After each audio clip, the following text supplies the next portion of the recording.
नमस्कार सुधी एवं गुणीजनों, मैं कुसुम शर्मा श्रीमद् वाल्मीकि रामायण के 65वें एपिसोड में आप सभी का स्वागत करती हूँ, हार्दिक अभिनंदन करती हूँ।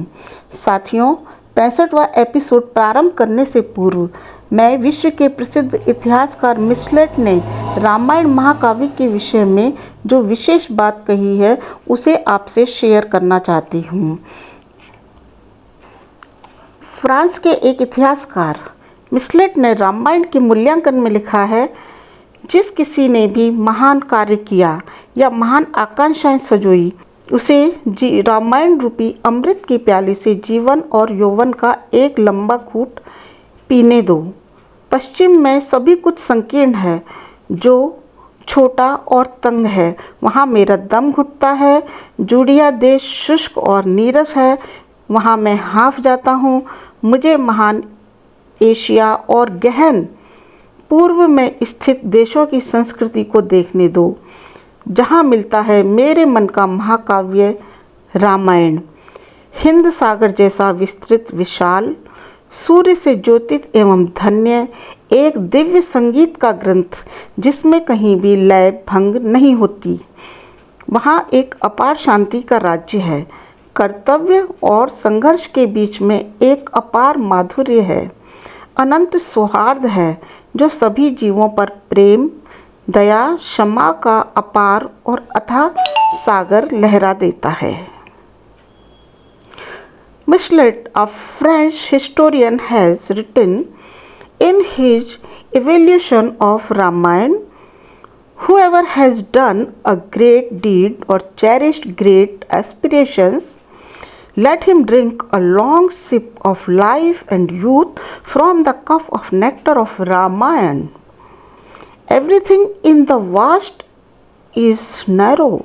I feel suffocated in the name of small and narrow. Judea is dry and monotonous. I get breathless. Let me see the culture of the great Asia and the countries situated in the deep east, where I find the epic Ramayana of my mind, vast like the Indian Ocean, illuminated and blessed by the sun, a book of divine music in which the rhythm is not broken anywhere. There is a reign of immense peace there. There is immense sweetness in the midst of duty and struggle.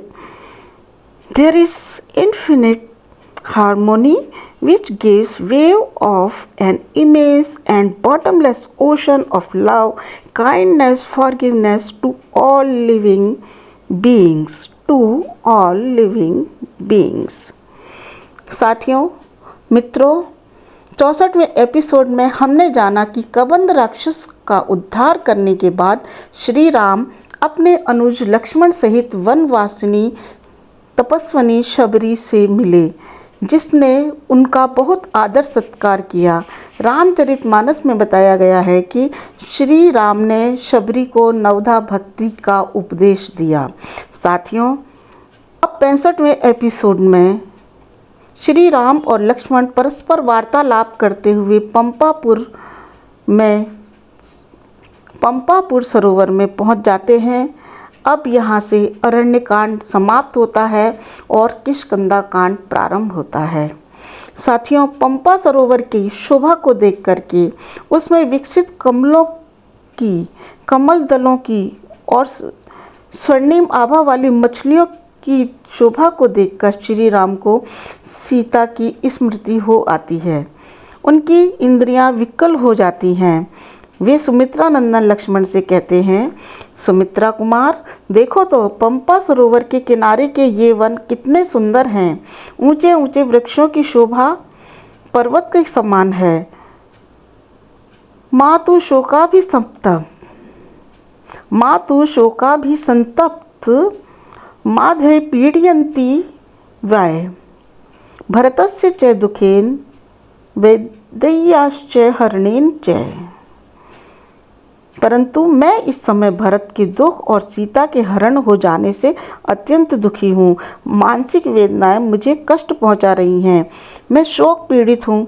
फिर भी पंपा पुष्करणी का सौंदर्य मुझे आकर्षित कर रहा है। देखो, सब तरफ कमल ही कमल खिले हैं। नई नई घास ने मानो धरती पर गलीचा बिछा दिया हो। समस्त वृक्ष पुष्पों से लदे हैं, उन पर बेलें लिपटी हैं। मंद मंद सुखदायिनी हवा चल रही है। मुझे सीता के मिलने की बहुत उत्कंठा हो रही है लक्ष्मण।